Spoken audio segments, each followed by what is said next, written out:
Para falar de inclusão e diversidade, eu converso aqui com Adriano Bandini, especialista em diversidade do Citibank. Adriano, como são tratados os temas de inclusão e diversidade no Citibank? O Citi é uma empresa global, então é um banco que está presente em muitos países, tem mais de 200 anos no mundo, está rumo aos 100 anos no Brasil e por isso a diversidade ele é um tema vital para o negócio. Então a gente tem clientes diversos, atendemos com produtos diversos, então diversidade ele é estratégico na organização. E dentro do RH especialmente, a gente tem um olhar tanto para o público interno, então os funcionários, colaboradores, e a diversidade tem que estar presente e diluída em toda a organização, mas também acompanhamos como a organização, olhando para os clientes aí no Brasil, em cada região do Brasil, como a diversidade está favorecendo aí o negócio e o crescimento do todo, né? Do Citi e do Brasil. Tá? Me dá alguns exemplos dessas ações e programas que são implementados. Joia. Então, assim, a gente tem dois blocos de programas, né? Um são legais que o governo nos obriga a ter, então aí eu falo de jovem aprendiz e de pessoas com deficiência.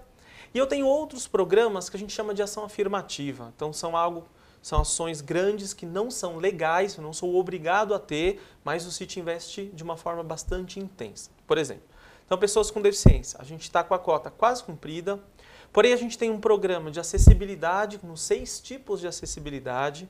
A gente está acostumado a ouvir arquitetônica, que é rampa, elevadores, escada rolante, mas a gente trabalha com comunicacional, por exemplo, que aí tem libras, vídeos com legenda em português para que os surdos possam acompanhar toda a comunicação.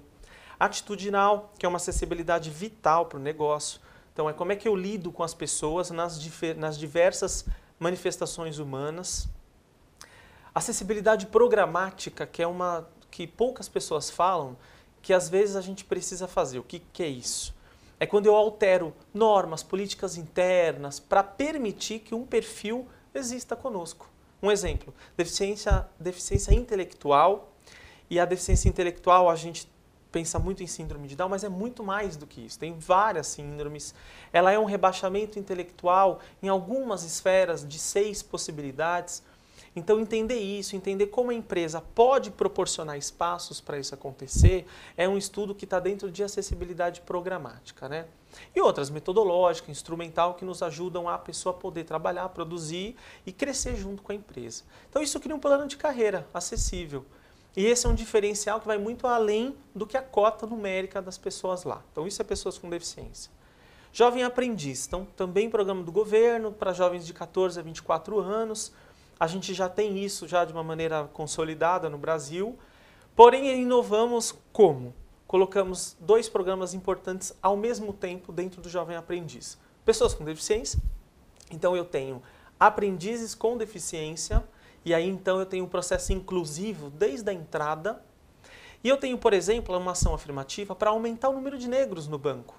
Então, não é uma cota legal, porém a gente tem essa preocupação de equilibrar essa população interna e gerar mais oportunidade para a população negra. Então, o Jovem Aprendiz é um primeiro passo, mas ele consegue acolher muito bem várias iniciativas. E as outras ações afirmativas? Então, eu tenho um programa para pessoas acima de 50 anos. Então, a gente percebeu que há pessoas que têm um potencial enorme ainda pela frente e que já fizeram carreira em outros lugares ou que fizeram pequenos negócios e que resolvem voltar por uma estrutura mais estável, seletista. Então, esse é um público que nos interessa bastante contratar, né? Tem teto para a idade? Não. A gente analisa o perfil. Qualquer vaga do Citi pode ser uma vaga que a pessoa que tem interesse se candidata. E aí, no processo seletivo, a gente tem uma escuta diferenciada para poder acolher essa diversidade. Tá. E como que o RH do Citibank ele faz a captação e a qualificação desses talentos? Ótimo.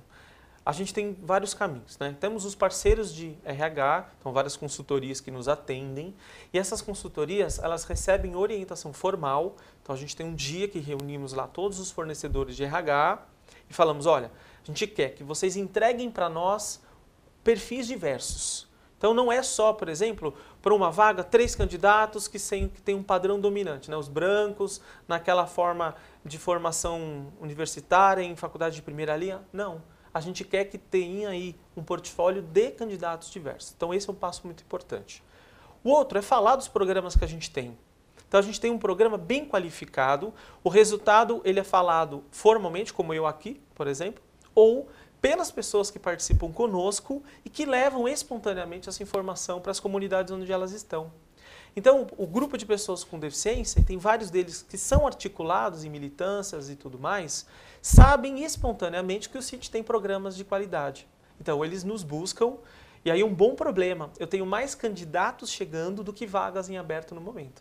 Então, isso é uma forma de atração bastante interessante.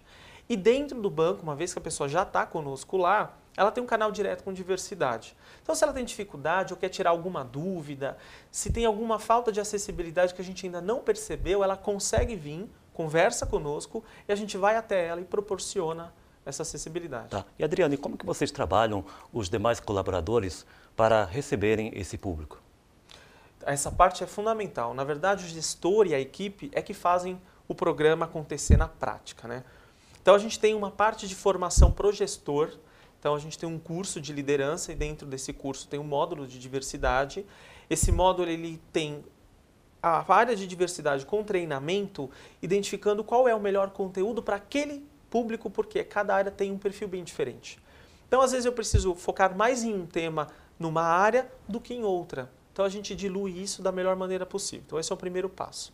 E a outra é que a equipe, quando vai receber um candidato nosso, de alguma característica de diversidade, então, por exemplo, um deficiente intelectual, quando vai para uma agência do CIT, eu preciso preparar todos aqueles colaboradores. Então, eu reúno as pessoas depois do horário que a agência atua, né? E faço uma formação sobre o que é a deficiência, como é que funciona a acessibilidade, como é que cada um vai atingir ali o sucesso com pequenas orientações para que no dia a dia tudo flua com muita tranquilidade. Tá. E o plano de carreira, como que acontece? Essa parte é uma coisa super interessante que esse ano a gente focou como prioridade. Então a gente percebeu que muitas das pessoas com deficiência, por exemplo, quando entravam, elas se mantinham ali dentro de uma estrutura que com poucas iniciativas de crescer formalmente. Então ela esperava que o gestor chegasse nela e falasse, olha, você vai fazer tal curso, vai fazer tal trabalho, para que ela pudesse crescer. E, na verdade, você é o dono da sua carreira. Então, nós fizemos formações com todas as pessoas do CIT, com e sem deficiência, para explicar isso. Olha, você é o dono da sua carreira. Primeiro passo. Segundo, como eu posso, além de me desenvolver, me candidatar nas vagas internas que o CIT tem aberta aí, né, mês a mês. Então, a gente explicou para as pessoas como fazer isso funcionar da melhor maneira possível. Olha, eu tenho esse link, aqui eu tenho as vagas, o meu perfil é melhor para qual vaga? Eu escolho esse perfil versus vaga e a pessoa se candidata. Por quê? Para que as pessoas de diversidade saíssem daquela questão cultural do Brasil, que ainda é assistencialista, e passassem para uma postura protagonista da história. Então, a gente agora começou a ter um grande movimento de pessoas dos vários programas se candidatando a outras áreas, a novas vagas, fazendo entrevistas internas e criando uma mobilidade muito positiva, que é bom para o negócio, para a carreira da pessoa, para a remuneração desse profissional, que resulta em maior retenção e maior sucesso do programa. Adriano, e qual que é a sua mensagem que você gostaria de passar para as outras empresas, que é exemplo do Citibank, buscam promover a inclusão e a diversidade? Eu acho que ter a clareza de que a área de diversidade de uma empresa, ela não é só para o seu público interno. Então, pensar diversidade não é pensar só que eu tenho cotas a cumprir e pessoas diversas a manter ali dentro. É atingir todo o meu conjunto em volta da empresa. Então, meus produtos, eles atendem um público de clientes diversos. O que eu tenho em várias áreas diferentes do negócio, área de segurança do trabalho, ergonomia, serviços, estão acessíveis à população interna que o RH está contratando? Os gestores têm canal direto para conseguir esclarecer dúvidas e ter apoio no dia a dia da inclusão? Então, acho que o recado que eu passo aí para as empresas é muito isso, né? Que cada diretor de RH consiga levar o assunto aí para o seu board e que eles façam uma reunião clara sobre o que tem hoje de diversidade e como ampliar isso para o negócio sentir o impacto no bônus, nos resultados financeiros, porque isso torna a área de diversidade sustentável. Obrigado, Adriano, pela sua entrevista à Gestão RH. Eu que agradeço aqui em nome do Citibank. Eu conversei com Adriano Bandini, ele que é especialista em diversidade pelo Citibank.